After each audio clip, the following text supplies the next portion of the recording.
Saya Joseph Paulusang, saya apologet Kristen, sedang melakukan tugas misi di Eropa. Mengapa saya melakukan diskusi apologetik ini? Dan saya melihat banyak sekali hal-hal yang ditanyakan oleh rekan-rekan Muslim yang ternyata yang saya pikir itu adalah menggugat Alkitab kita, sehingga saya punya grup menggugat Alkitab namanya di Facebook. Lalu kemudian saya amati, ternyata yang digugat bukan Alkitab kita, karena mereka tidak pernah mempertanyakan Alkitab kita. Yang mereka tanyakan itu adalah gereja kita, tradisi gereja kita. Dari mulai gereja Katolik sampai dengan gereja karismatik. Itu semua yang digugat oleh mereka. Dan apa yang mereka pertanyakan itu ternyata hal yang sangat masuk akal sekali, hal yang sangat wajar sekali.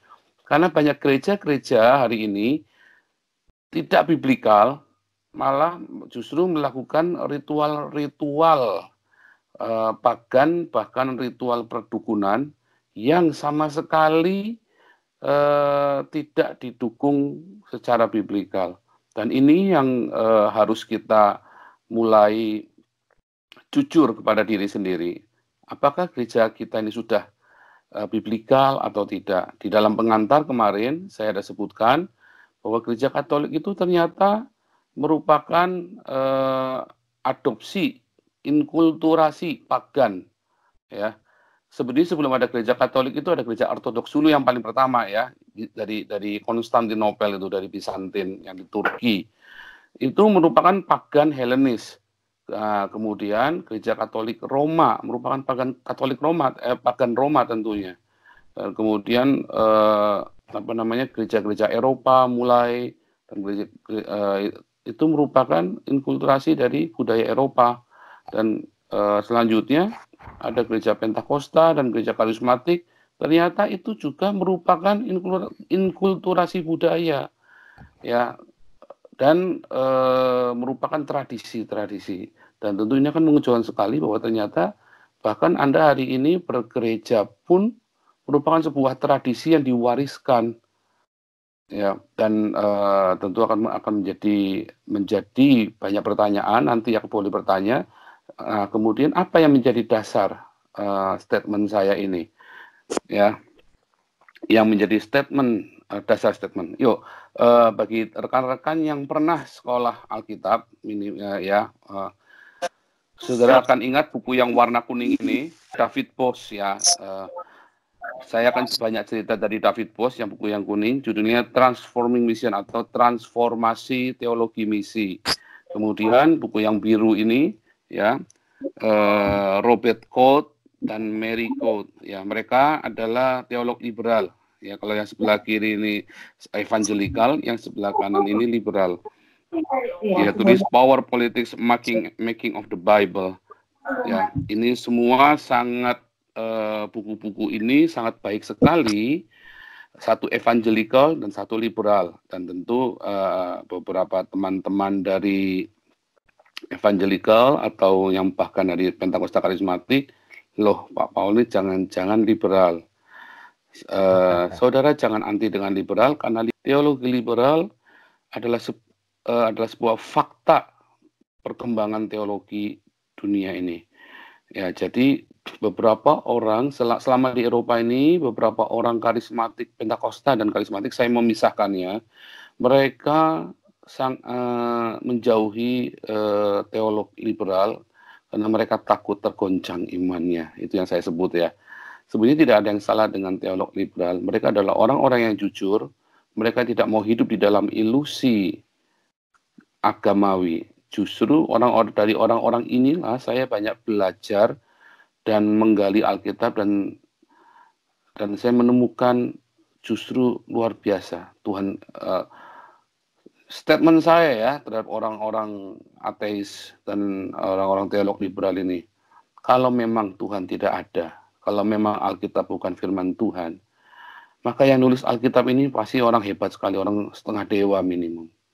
Orang yang maha tahu segala-galanya sampai semuanya bisa detail persis sesuai historis dan bisa dipertanggungjawabkan. Alkitab menjadi milestone, ya, dari sejarah dunia Saudara bisa tahu sejarah dunia, sejarah kuno dunia, asal-usulnya itu dari Alkitab. Semua secara sekuler menggunakan Alkitab sebagai acuan, milestone. Nah, yang luar biasa sekali adalah ketepatan di dalam penciptaan. Ya, nanti di hari lain kita akan cerita tentang penciptaan. Bahwa penciptaan itu ternyata teori Big Bang dan teori-teori penciptaannya Stephen Hawking, walaupun sudah beberapa udah ditentang, ternyata itu sangat biblikal ya. Dan itu akan menjadi perdebatan yang seru antara saya dengan orang-orang ateis dan teolog liberal ini. Ya, namun hari ini kita akan belajar dari Skype ini tentang gereja yang tradisional dan gereja yang biblikal. Bagaimana kita membedakannya? Nah, sebelum kita masuk ke sana, di endingnya tadi sudah kasih kesimpulan tadi bahwa gereja-gereja Katolik sampai gereja karismatik adalah gereja tradisional, ya. Dan kita akan lihat, ya, kalau kita belajar tentang gereja hari ini, maka kita harus belajar tentang misiologi tentunya, ya. Makanya saya ambilkan dari buku David Bosch, karena di semua sekolah teologi di seluruh dunia pakai David Bosch bukunya, ya. Bahkan di Satya Wacana juga pakai David Bosch, STT Jakarta pakai David Bosch walaupun mereka liberal. Di sini saya lihat waktu saya ke Jerman, saya belajar teologi, saya juga kaget ternyata mereka pakai David Bosch. Loh, mereka pakai David Bosch. Jadi saya tanya teman-teman di Amerika pakai David Bosch, saya tanya teman-teman di Belanda pakai David Bosch. Jadi cukup terkenal sekali. Misiologi adalah sebuah studi aktivitas penyelamatan dunia oleh Bapa, Anak, dan Roh Kudus dengan membawa kerajaan Allah, itu garis bawahi ya, ke dalam dunia. Itulah misiologi. Ya, jadi kita tahu bahwa misi awalnya adalah Bapa, Anak, dan Roh Kudus membawa Malkut Elohim ke Haaretz. Kerajaan Allah dibawa ke dunia. Basilio Toteo, ya, dibawa ke globe. Seperti itu ya. Simpel sekali misiologi. Nah, dalam proses membawa Basilia Tauteo atau Malkut Elohim atau kerajaan Allah ke dalam dunia ini, maka melewati proses yang sangat panjang sekali yang kita bisa ringkas dalam perjanjian lama dan perjanjian baru serta gereja mula-mula dan refleksi kita hari ini. Nah, kita lihat misi di dalam perjanjian lama, ya, di dalam Yesaya 49 ayat 6, terlalu sedikit bagimu hanya untuk menjadi hambaku, untuk menegakkan suku-suku Yakub dan untuk mengembalikan orang-orang Israel yang masih terpelihara. Tetapi aku akan membuat engkau menjadi terang bagi bangsa-bangsa supaya keselamatannya daripada aku sampai ke ujung-ujung bumi. Jadi itulah misinya, ya, keselamatan bagi seluruh dunia. Karena manusia sudah jatuh di dalam dosa, maka harus dikembalikan, ya, misi yang awal. Misi yang awal adalah menghadirkan kerajaan Allah ke dalam dunia. Nanti di ending, di kesimpulan saya akan bacakan di Kejadian 1 ayat 1 ya, dan Kejadian 1 ayat 25. Nah, kemudian dari ayat tadi, maka David Bosch dan saya setuju ya, adalah menyimpulkan dalam perjanjian lama misi dari Yehova adalah bahwa Tuhan Yehova adalah memberitakan nama Yehova yang bertindak untuk melawan ilah-ilah yang hierofanis atau animisme dinamisme itu, gampangannya seperti itu ya. Kemudian Allah sebagai Allah covenant hari ini dan di masa mendatang harus diberitakan turun-temurun. Allah yang memiliki Israel sebagai pelayan, melayani yatim piatu, janda miskin, orang asing. Ya, selalu ada itu ya. Ulangan 15, maka tidak ada orang miskin di tengah-tengah kalian. Itu satu perikop ceritanya, saya cuman kesimpulannya satu, maka tidak ada orang miskin di tengah kalian. Kisah Rasul 4 kesimpulannya saya cuma satu, maka tidak ada yang kekurangan di tengah jemaat itu. Kisah Rasul 4 itu ya. Jadi Kisah Rasul 4 adalah penggenapan dari ulangan, saudara nanti baca ulangan 15 dan Kisah Rasul 4 ya. Sama temanya, tidak ada orang miskin. Tidak ada orang miskin, tidak ada orang miskin, atau tidak ada orang kekurangan. Nah, itu ya, ini saudara ingat-ingat ini. Mengapa? Karena hari ini gereja faktanya gagal melakukan ulangan 15 dan Kisah Rasul 4. Ya, justru di tengah gereja, pendetanya naik Mercedes-Benz, naik BMW seri 7, naik mobil mewah, naik limosin, jemaatnya kelaparan, bahkan besok mau makan apa nggak ngerti. Itu fakta yang terjadi. Ya, ulangan 15 dan Kisah Para Rasul 4. Kenapa saya tidak kasih ayatnya? Supaya saudara cari ayatnya, supaya baca satu perikop. Ya. Dan itulah yang terjadi di dalam gereja. Fakta Israel akhirnya tidak melakukannya. Firman Tuhan, bangsa-bangsa menantikan dan menaruh kepercayaan kepada Yehova. Itu dari Yesaya, di Mazmur, banyak sekali ya ayat seperti itu ya. Bangsa-bangsa itu menunggu-nunggu. Tindakan Tuhan membawa bangsa-bangsa masuk ke Israel untuk memuliakan nama Yehova. Ya, waktu Israel dikirim ke Mesir 400 tahun, waktu Israel dikirim ke Babel dan Media Persia 70 tahun, bahkan ketika orang Yunani, bangsa-bangsa mengakui Yehova adalah Elohim, El Shaddai. Ya. Yang lucunya, ketika orang Israel di Mesir, maka Tuhan Yehova menunjukkan kuasanya. 10 tulah yang ada di Mesir itu adalah mewakili 10 dewa Mesir. Ditunggang balikan dan ditunjukkan bahwa dewa-dewa Mesir tidak berdaya. Cerita itu tenar sampai ke zaman Raja Ptolemy di Alexandria, Mesir juga ya.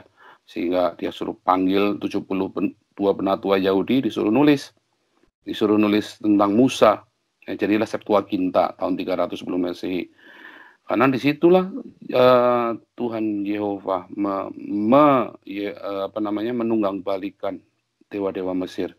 Di Babel bahkan Nebukadnezar akhirnya memaklumkan bahwa tidak ada Tuhan selain Tuhannya Daniel. Semua disuruh nyembah Tuhannya Daniel.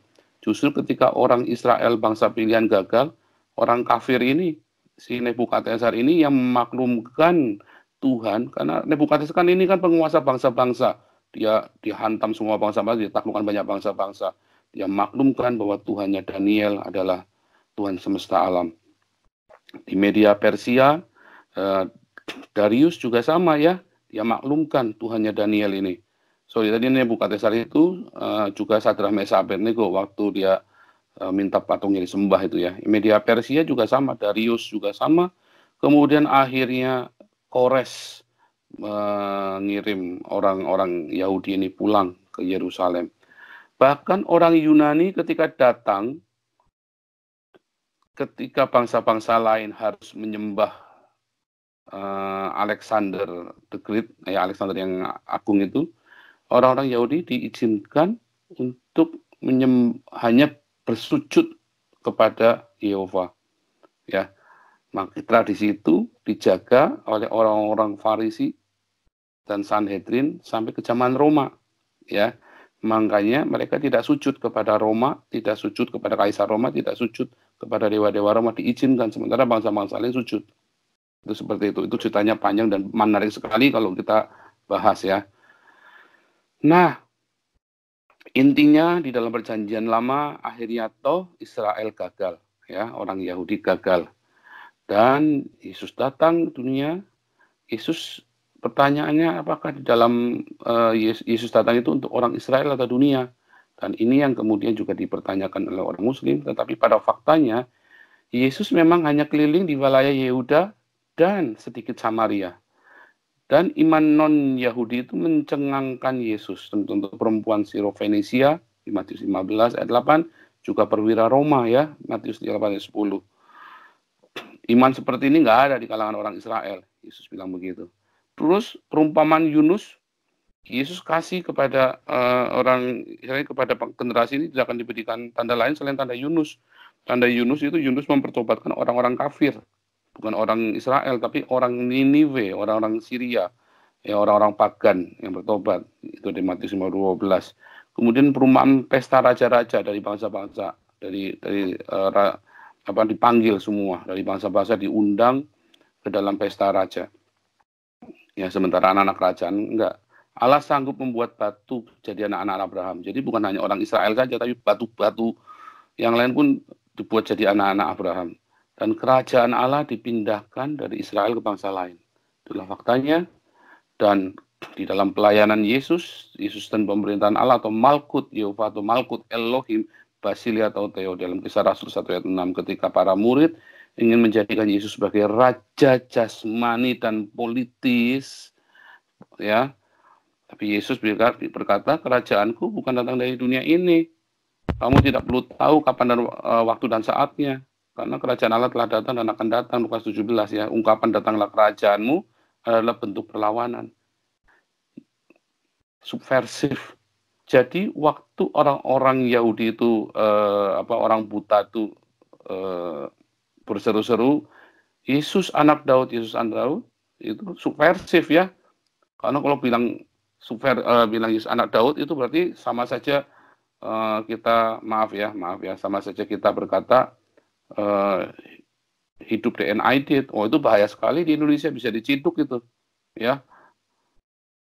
Itu sama dengan subversif. Jadi nggak boleh kalau bilang anak Daud. Kenapa? Karena makanya orang Farisi panik. Guru suruh mereka diam. Kenapa? Karena mereka sudah menjaga, orang Farisi baik ya, dia menjaga agar orang Yahudi jangan sujud menyembah kaisar atau menyembah dewa-dewa. Makanya mereka melakukan keseimbangan dengan melakukan kompromi Tanakh, jadi Talmud itu ya. Dan ketika Yesus datang, orang-orang Yahudi bersekongkol untuk menjadikan Yesus jadi raja. Makanya bilang Hosana anak Daud, Hosana anak Daud. Subversif. Ya, Yesus dan Torah. Yesus menyerang kemunafikan menerima Torah yang berwibawa. Orang-orang ahli Farisi, orang Farisi Taurat, Saduki dan Sanhedrin diserang sama Yesus. Karena mereka punya Taurat, tapi mereka dari kompromi politik, mereka ada benar-benar kompromi dalam kehidupan mereka juga. Makanya Yesus bilang, aku datang tidak untuk menggenapi Talmudnya kamu, tapi menggenapi Torah. Jangan paksa saya untuk menggenapi Talmud kamu, suruh cuci tangan, suruh nggak boleh ngapa-ngapain, segala macam itu ya. Semua yang ada di dalam Talmud itu. Saudara, kalau di Matius 5:48, kamu telah mendengar yang dikatakan kepada nenek moyangmu. Itu bukan dari Torah ya, tapi dari Talmud dan dari hukum Hammurabi. Mereka berkompromi karena mereka pernah di Babel. Yudaisme itu bukan dari Israel, tetapi dari Babel ya. Sejak dari Babel mereka ada Yudaisme. Dan mereka mulai menulis Talmudnya, walaupun belum jadi yang namanya Talmud, karena Talmud itu baru dibukukan di Talmud Yerusalem tahun 200 kira-kira ya. Tapi Yesus akhirnya intinya Yesus itu meradikalkan Torah, dan kemudian setelah Torah itu jelas hukum-hukumnya, sama Yesus dibatalkan. Lukas 16 ayat 16. Makanya Yesus bilang, Torah, hukum Torah dan para nabi selesai zaman Yohanes Pembaptis. Setelah itu kerajaan Allah diberitakan. Tadinya orang nggak bisa masuk kerajaan Allah, hanya yang punya Torah saja, yaitu orang Israel. Tapi hari ini kerajaan Allah diberitakan seluruh dunia, dan seluruh dunia berlomba-lomba untuk memasuki kerajaan Allah. Dan kemudian pelayanan Yesus dengan murid-muridnya bentuknya ada talmidim, matetai, pemuridan ya. Kalau di dalam Talmud, maka jadi Talmud tadi ya, murid-murid memilih gurunya, tapi Yesus malah milih sendiri muridnya. Torah adalah pusat, Yesus menjadikan dirinya adalah pusat, karena Yesus adalah firman Tuhan itu sendiri. Ya, Torah dan Prophets itu adalah Yesus. Murid diharapkan menjadi rabai, tapi bagi Yesus nggak ada murid yang lulus. Murid itu tidak akan pernah lebih dari gurunya. Jadi seumur hidup sampai mati dia tetap jadi murid. Kita ini tetap murid harusnya. Murid Yesus adalah hamba Yesus, dan murid selalu menyertai Yesus. Jadi para murid yang dimaksud Yesus ini adalah saksi penderitaan Kristus, salib, dan pemberita parousia, kedatangan Yesus yang kedua kali. Itu tugasnya kita para murid. Nah, kemudian perspektif Paskah ya, itu salib adalah akhir dari dunia yang lama, Taurat. Dan zaman Taurat tadi Lukas 16 ayat 16 ya. Taurat dan para nabi selesai zaman Yohanes expired. Kemudian masuk kerajaan Allah diberitakan seluruh dunia. Jadi kebangkitan Yesus itu merupakan awal dunia baru, meterai persetujuan terhadap praktik Yesus. Ya, tadi ayatnya sudah saya kasih, Efesus 2 ayat 15 juga, bahwa dengan matinya Yesus kayu salib, dia mendamaikan hukum Taurat dan seluruh ketentuan dalamnya dibatalkan, dianulis atau diabolis, ya, katargeo, ya, bukan kata luo ya, kata luo itu dihilangkan, itu katargeo. Beda ya, menggunakan kata luo dengan katargeo harus dibedakan. Paskah menemukan definisi identitas jemaat mula-mula. Jadi jemaat mula-mula didefinisikan dengan Paskah. Dari mana? Dari ketika Yesus memecah roti, inilah tubuhku, lakukanlah ini untuk mengingat akan aku. Remembrance of me. Inilah darahku, lakukanlah ini untuk mengingat akan aku. Dan para rasul tahu bagaimana cara memecah roti yang benar. Namun hari ini gereja memecahnya hosti. Ya, ketika zaman dulu Yesus melakukan the Lord Supper, perjamuan Paskah di rumah-rumah, hari ini gereja melakukan Holy Communion, borongan. Pentak, termasuk di gereja Anda kan? Itu makanya saya bilang Anda sedang melakukan tradisi, bukan biblikal. Pentakosta, Paskah-Paskah tidak disiapkan, tidak dipisahkan dari misi. Namanya Paskah itu, nanti saudara akan belajar ya, saya akan kasih tahu bagaimana Paskah, the Lord Supper itu, saudara tidak boleh lepas dari misi. Karena ada dua amanah agung, ya. Ada dua amanah agung.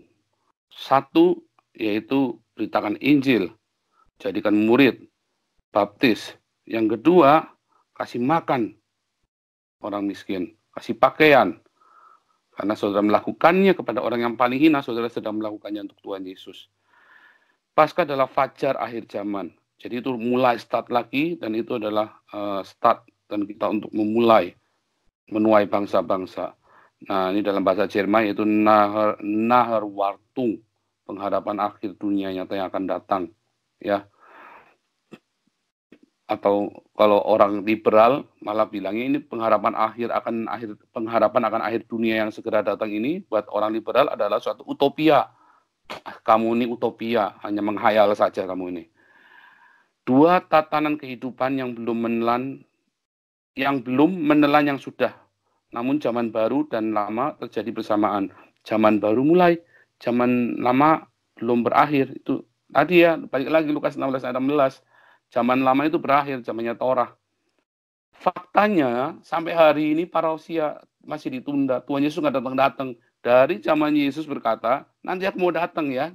Jaga-jaga, aku mau datang. Tapi sampai hari ini udah 2000 tahun Yesus nggak datang-datang. Dan inilah yang menyebabkan jadi gereja-gereja bertengkar sendiri. Seperti yang Petrus bilang, dia bertengkar sendiri. Orang-orang di dalam gereja saling menghujat tentang kedatangan Tuhan ini.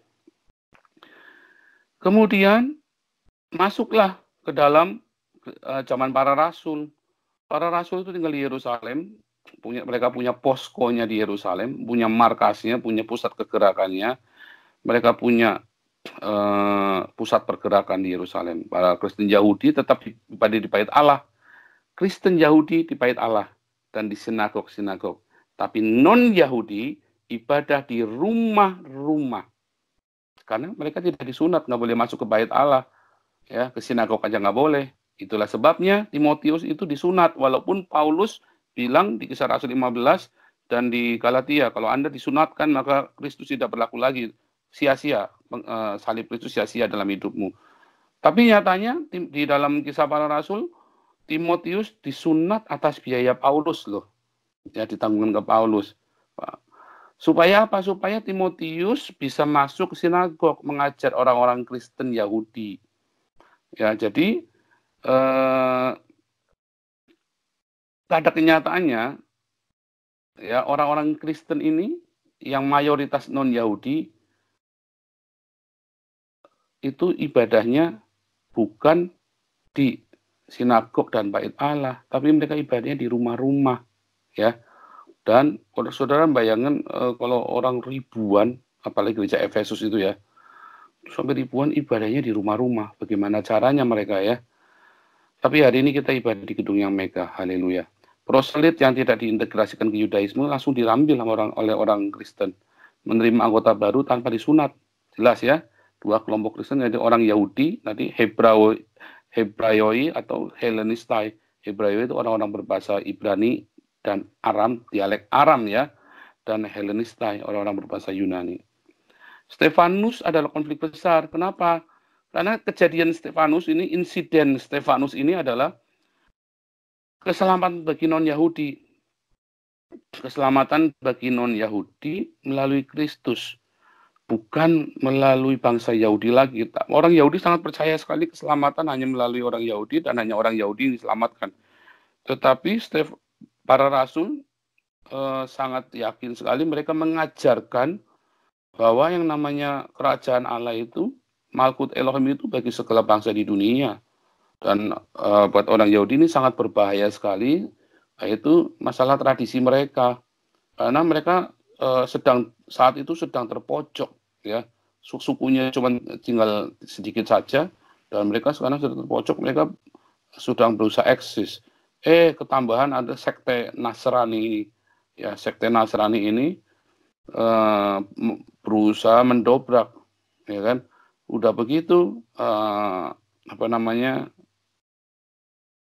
ketambahan lagi orang-orang Romawinya juga gerah dengan aktivitas mereka. Karena balik lagi, gerakan Kristen mula-mula itu identik dengan subversif ya, dituduh identik dengan subversif karena itu membahayakan perubahan gejolak. Perubahan tradisi yang bergejolak itu membahayakan politik ya. Makanya Stefanus itu adalah insiden besar. Lihat, Kristen mula-mula melibatkan pribadi Yesus sendiri. Kesimpulannya ya, misi Kristen bersifat politis dan revolusioner ya. Kisah 17:6 itu ya. Makanya Paulus dan Silas dituduh makar. Dan mereka dituduh membawa raja baru yang bernama Yesus. Sifat misi Kristen mula-mula melampaui batas sosial, ekonomi, dan ras. Melewati orang merdeka, hamba barbar, Yunani kaya, miskin laki perempuan. Bandingkan dengan gereja Anda sekarang ini, dan merupakan ketidakmungkinan sosial. Ketidakmungkinan sosial ya. Tapi saat ini kan gereja kan lucu kan, jomplang kan. Menjadi sebuah komunitas berbaur yang disebut bangsa ketiga ya. Ini terkenal sekali di Kartago ya, di Afrika. Terus ketika ada sebutan Maranatha, ya Tuhan datanglah. Itu sementara buat orang tadi saya bilang itu utopia klise, tapi buat mereka enggak, karena saat itu mereka ditekatin benar. Ketidakadilan, penindasan, kemiskinan, kelaparan, penganiayaan. Mereka bilang stop. Mereka itu hanya bisa diatasi dengan Yesus datang sebagai raja segala raja. Makanya saya lupa ya, saya baca penelitiannya, disertasinya salah satu dokter di STT Jakarta, saya lupa namanya, sorry. Tadi saya lagi ingat-ingat, saya lagi tanya-tanya, lupa namanya. Itu karena udah nggak ketemu selama 5 tahun ya. Disertasi dia tentang surat Wahyu, tentang Wahyu itu ya, kitab Wahyu. Dia bilang kitab Wahyu itu sebenarnya adalah politis. Semua simbolis-simbolis itu adalah subversif. Ya, Yohanes itu adalah pemimpin gerilya orang-orang Yahudi. Ingat, murid Yesus salah satu adalah orang Zelot ya, gerilyawan Yahudi. Zelot ini pasukan khusus satu yang dengan 2 orang saja dia bisa bunuh 10 sampai 20 orang dalam satu kompi atau batalion Roma. Jadi Yesus waktu disalib, waktu malam sebelum disalib, Yesus bilang sama murid-muridnya, yang punya 2 jubah, satu dijual, belikan pedang. Karena di Mazmur dikatakan ia akan terhitung di kawanan para pemberontak. Ya, jadi gerombolan Yesus ini adalah gerombolan makar. Nah, penderitaan kekuatan misi Yesus atau Paulus dan para martir, itulah yang terjadi. Bandingkan dengan hari ini Anda naik limosin, paling hobi naik Alphard itu, ya kan? Nah, itu bandingkan dengan para rasul, para pemimpin gereja yang saat itu adalah para martir. Alphard KW, Pak. Yesus tidak pernah sudah ada pertanyaan, apakah sudah bisa disampaikan? Atau boleh. Mau selesaikan dulu? nggak apa-apa. Ini separuh Baik, dulu. ini ada SMS, yang lain boleh sampaikan Mm-mm. kalau ada pertanyaan langsung aja mic-nya langsung di on dan langsung tanya atau melalui SMS di Skype. Dari Margarita, Ya. ini ditomohon, Shalom Pastor Paul, kenapa ya organisasi-organisasi di Indonesia sulit untuk bersatu? Iya, Nah, solusi yang terbaik bagaimana? Terima kasih. Iya ya, sulit juga. a- alasannya kan, Paulus sama itu Barnabas saja bertengkar, Paulus sama Petrus saja bertengkar kok. Alasannya kan begitu kan. Ya, iya, iya, iya. Tapi Paulus sama Barnabas nggak bertengkar terus-terusan loh. Nggak kayak gereja Hmm. sekarang, bertengkarnya terus-terusan sampai ke anak cucunya. Pakai ayat Ya lagi. kan? Pakai ayat lagi. Paulus sama Barnabas nggak bawa-bawa nama Tuhan loh waktu bertengkar loh. Hmm. Paulus Barnabas bertengkarnya atas nama karena Markus, gara-gara Markus kabur, terus Barnabas mau bawa lagi. Tapi di Ya.